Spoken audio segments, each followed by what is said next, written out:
Viewers అందరికీ నమస్కారం. So ఈ ప్రాబ్లంలో ఏ 3-phase 400/200 volt star star connected delta wound rotor induction motor has 0.06 ohm rotor resistance and 0.3 ohm standstill reactance per phase.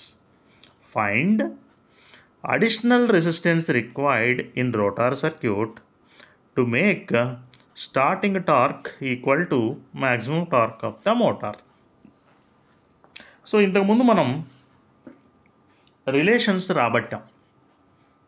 Starting టార్క్కి maximum టార్క్కి ratio తీసుకున్నప్పుడు 2a/a² + 1 అన్నాం. ఏ అంటేనేమో R2/x2 అని అన్నాం. ఇక్కడ రిక్వైర్మెంట్ ఏంటి? To make starting torque equal to maximum torque. ఈ రెండు equal కావాలి. ఈక్వల్ ఎప్పుడు అవుతాయి? ఇదిగో TST/Tmax = 1 అవ్వాలి. అంటే 2a/a² + 1 = 1 అవ్వాలి. ఇప్పుడు ఇది ఏమవుతుంది? ఒక క్వాడ్రాటిక్ ఈక్వేషన్ అవుతుందిగా. అంటే a-1² = 0 కదా, a = 1 కదా. ఏ అంటేనేమో R2/x2 కదా, మనం అనుకున్నట్లుగా డెరివేషన్లో కూడా అనుకున్నాక ఇది 1 అవ్వాలి. ఇప్పుడు ఇవి రెండు ఈక్వల్ అవ్వాలి అంటే అడిషనల్గా కొంత రెసిస్టెన్స్ రిక్వైర్మెంట్ అవుతుంది, రోటార్లో పెట్టాలి. సో దానికోసం ఏం చేస్తున్నాము? Small r be the external resistance per phase added in the rotor circuit to meet this condition. So అప్పుడు ఏమవుతుంది? ఉన్నటువంటి R2కి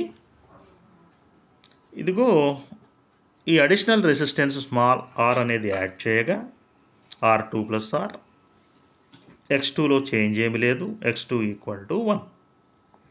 సో ఇప్పుడు ఇచ్చినటువంటి ప్రాబ్లంలో R2 అనేది ఎలాగూ ఇదిగో 0.06 ఉంది కదా, 0.06 ప్లస్ మనం యాడ్ చేయవలసినటువంటి అడిషనల్ రెసిస్టెన్స్ బై మరి రియాక్టెన్స్ ఇదిగో 0.3 ఇచ్చేసాడుగా స్టాండ్ స్టిల్ = 1.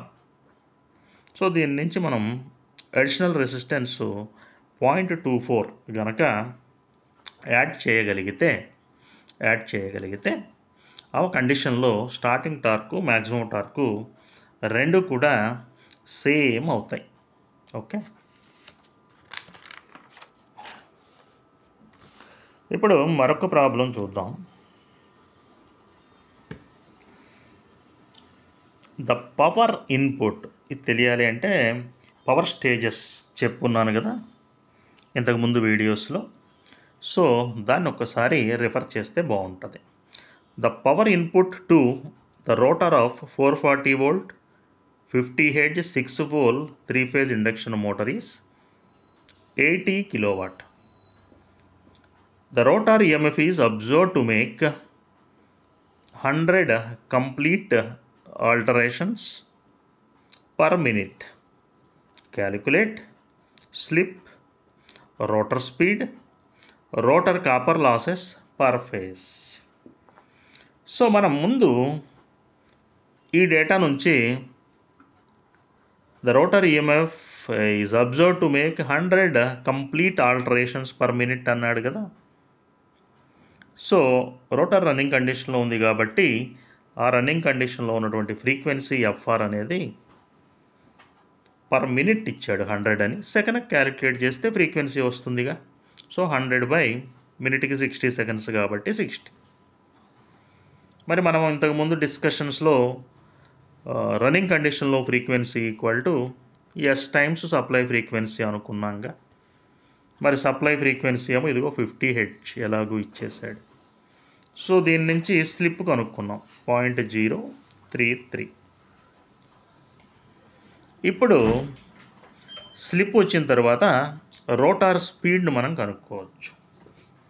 ఏమీ లేదు, slip S equal to NS minus N by NS కదా. దీని నుంచి ఎన్ రాసామంతే. N equal to NS into 1 minus S. మరి ఎన్ఎస్ అంటే 120 ఎఫ్ బై పి కదా.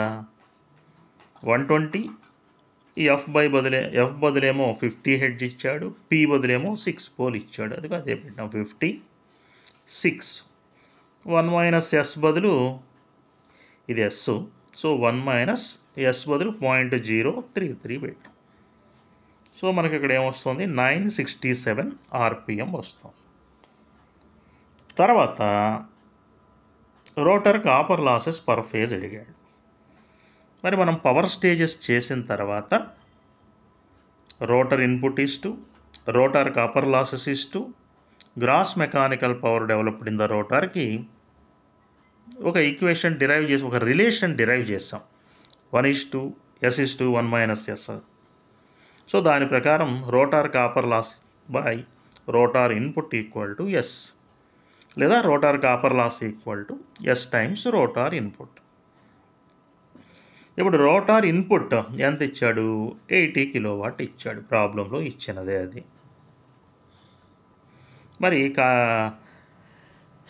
పర్ ఫేజ్ ఏమవుతుంది? ఇది టోటల్ ఇస్తాడు డేటాలో ఎప్పుడు కూడా.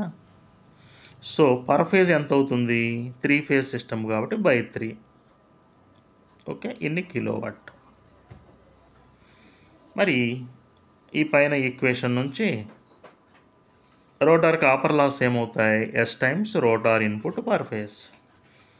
ఎస్ ఎలాగూ మనం క్యాలిక్యులేట్ చేసాంగా, 0.033 into per phase loss rotor input, so 0.88 kilowatt.